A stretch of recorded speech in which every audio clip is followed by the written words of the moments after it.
Le texte que vous m'avez demandé de commenter aujourd'hui est un extrait du poème L'Œillet, un des 7 poèmes publiés dans La Rage de l'expression par Ponge en 1952. Il s'agit d'un texte antérieur, mais que Ponge va intégrer à d'autres textes dans le recueil qui expose son art poétique. En effet, dans cet extrait, nous allons avoir une séquence qui est détachée de l'objet premier du poème, à savoir la description scientifique de l'œillet, et cette réflexion qui se détache de l'objet va servir à Ponge à illustrer ses doutes et ses croyances quant à la validité de son projet.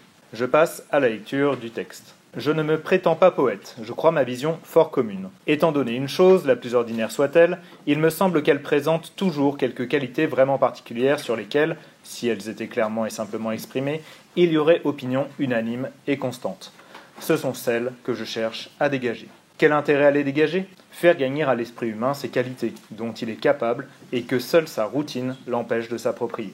On le voit, il va déployer ici son art poétique et mettre en scène sa réflexion, notamment par l'usage des questions rhétoriques. Mais ce texte est lui-même poétique puisqu'il est intégré au poème qu'est L'Œillet. Ainsi, nous pouvons nous poser la question suivante, en quoi ce texte propose-t-il une réflexion poétique ? Pour traiter cette question, je découperai mon texte en 3 parties. Une première de la ligne 1 à 10, dans laquelle il va y avoir l'exposé de l'art poétique, de son but et de ses moyens par Francis Ponge. Une deuxième partie dans laquelle il va développer ses incertitudes quant à ses capacités personnelles et l'originalité de son projet, de la ligne 11 à 17. Et enfin, de la ligne 18 à 24, la reprise de confiance qui va aboutir à quelque chose qui ressemble à une illumination finale.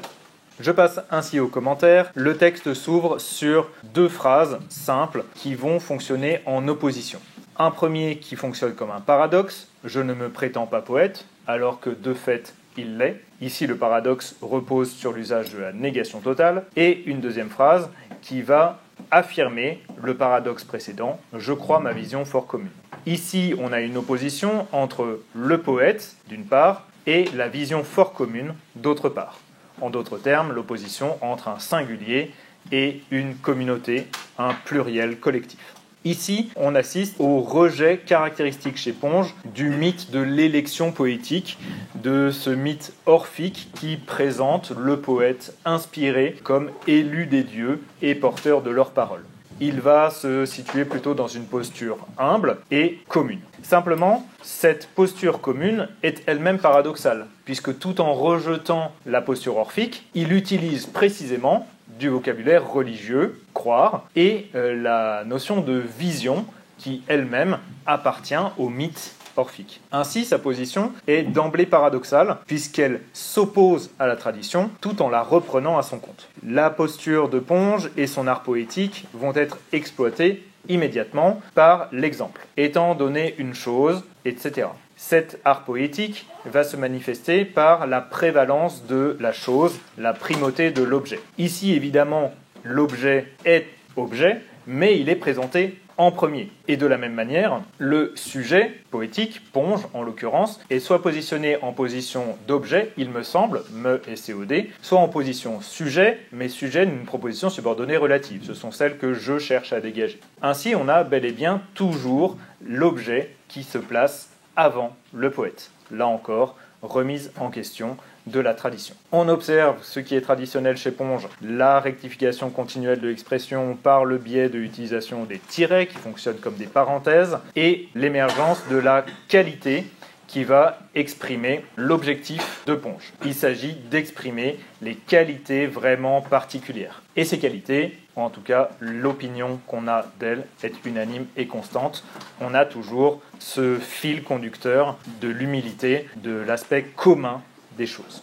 On observe par ailleurs une forte modalisation qui va être présente notamment par l'usage des adverbes vraiment, clairement, simplement. Suivent 2 systèmes en parallélisme qui alternent d'une part une question d'ordre rhétorique, puisqu'on nous donne directement une réponse, et précisément la réponse à cette question. Quel intérêt à les dégager, faire gagner à l'esprit humain ses qualités ? Quelles disciplines sont nécessaires ? Celles de l'esprit scientifique, mais surtout beaucoup d'art. Ici, dans cette alternance de questions et de réponses, va se mettre en scène les réflexions, les incertitudes aussi, soit du récepteur de la poésie de Ponge, soit de Ponge lui-même. On peut noter toujours cette reprise du mot qualité qui était présent à la ligne 3 et qui est maintenant présent à la ligne 6, et aussi l'idée de routine que l'on peut attribuer au ronron poétique énoncé dès le début du recueil avec Berge de la Loire. Il s'agit donc de s'approprier ces qualités, c'est-à-dire se les rendre propres. En fait, il y a ici l'idée d'une assimilation de soi à l'objet. L'objet est toujours premier.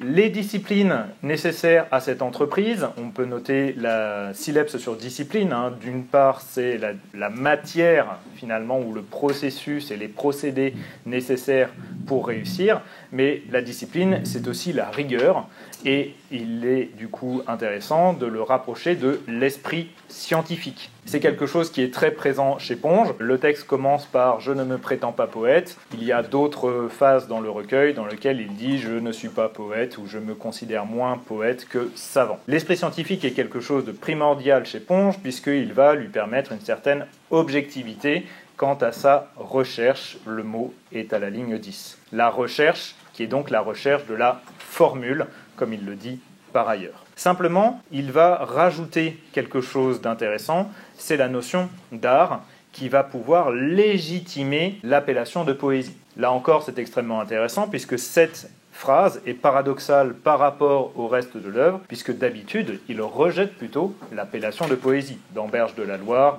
peu m'importe que l'on appelle cela poème. Donc ici, la revendication de la poésie doit être rattachée à un sens plus étymologique, celui de création, ou alors de celui de la technique poétique, là encore au sens étymologique, puisque la techné, en grec, est à la fois la technique scientifique, mais aussi la technique artistique, et plus ou moins la synthèse de ces deux éléments. Ici, il s'agit donc d'exposer les moyens, les buts de la poésie pongienne.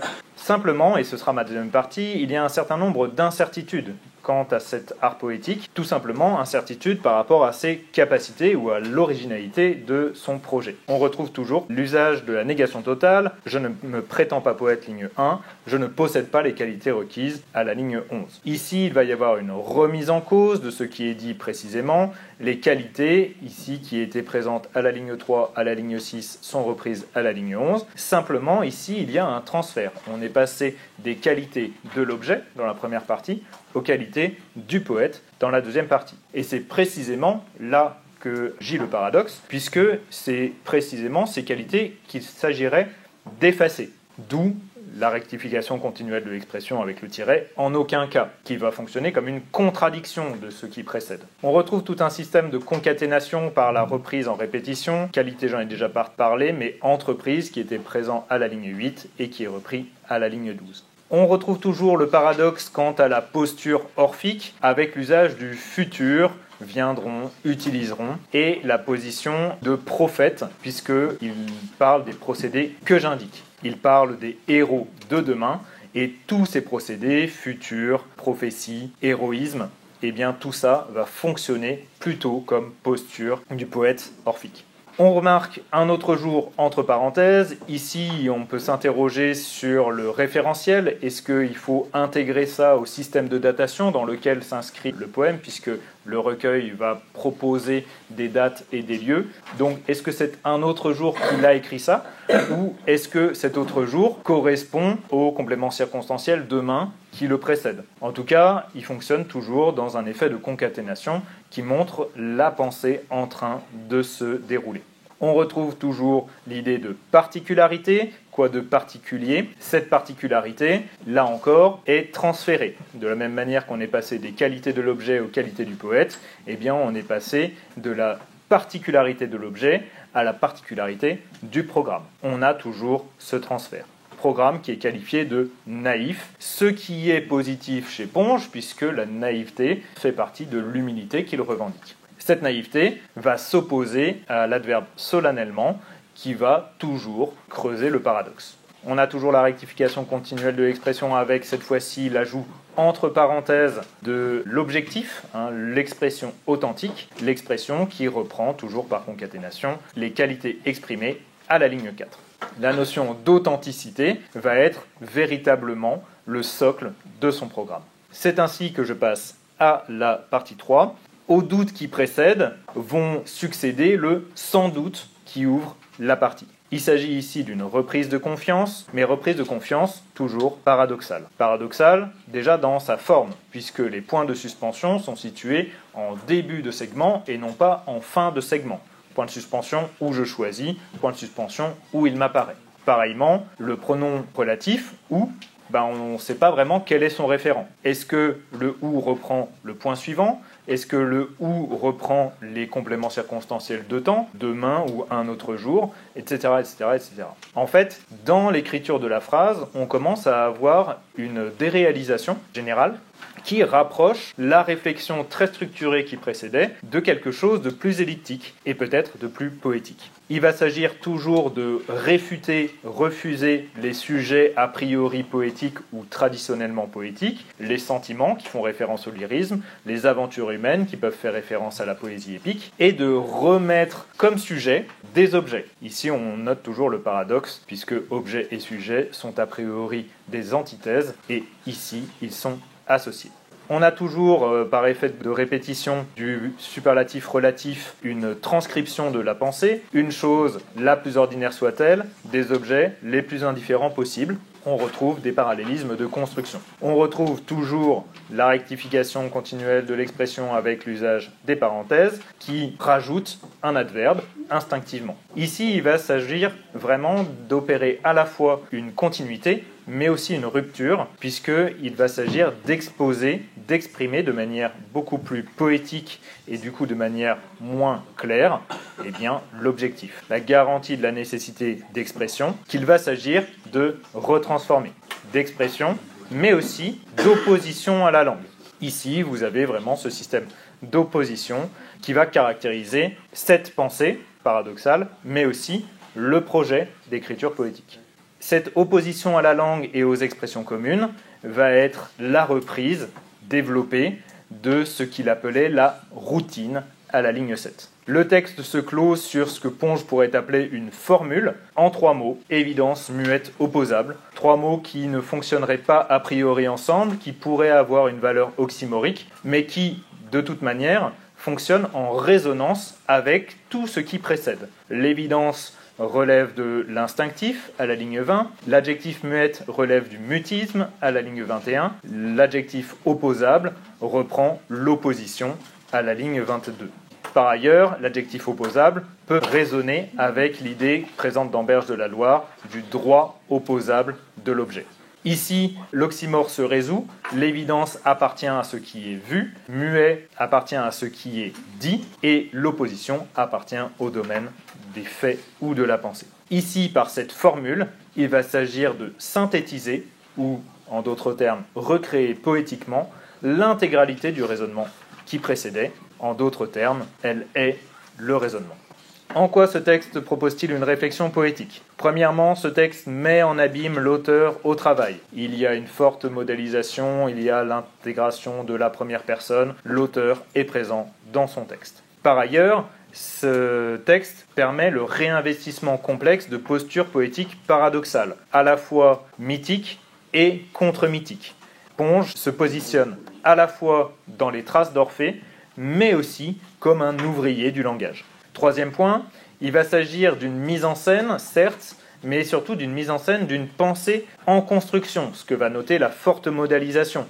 Et en ce sens, on pourrait assimiler ce texte à quelque chose qui ressemblerait à du discours indirect libre. Et cette pensée en construction, qui va se souligner par la concaténation, se fait au sujet de la poésie. Le texte fonctionnerait ainsi comme un monologue intérieur, ainsi que le défini Dujardin, c'est-à-dire un flux de pensée qui est exprimé sans lien logique ou une pensée en formation. Ce qui aboutit au 4e point, le texte est tout entier tourné vers sa pointe, vers sa dernière phrase. Il s'agit de mettre en scène l'aboutissement final de cette réflexion en une synthèse poétique, je dirais une formule, dont le sens nécessite forcément le développement qui le précède pour être compris. Dans ce sens, il fonctionnerait ainsi comme le reflet de l'artiste, mais aussi le reflet de son travail, ce qui conférerait à ce texte un aspect spéculaire, c'est-à-dire qu'il fonctionnerait comme un miroir à la fois poématique et poétique.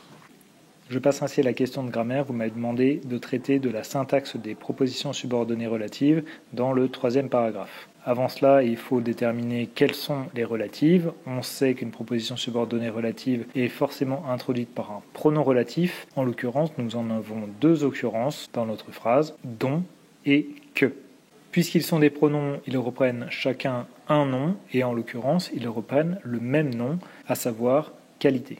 La question de la syntaxe va alors nous permettre de déterminer pourquoi le même nom commun, qualité, va être repris par 2 pronoms relatifs différents. En effet, le choix de ce pronom relatif va être dépendant directement de la fonction que doit occuper le pronom à l'intérieur de la proposition dont il dépend et qu'il introduit.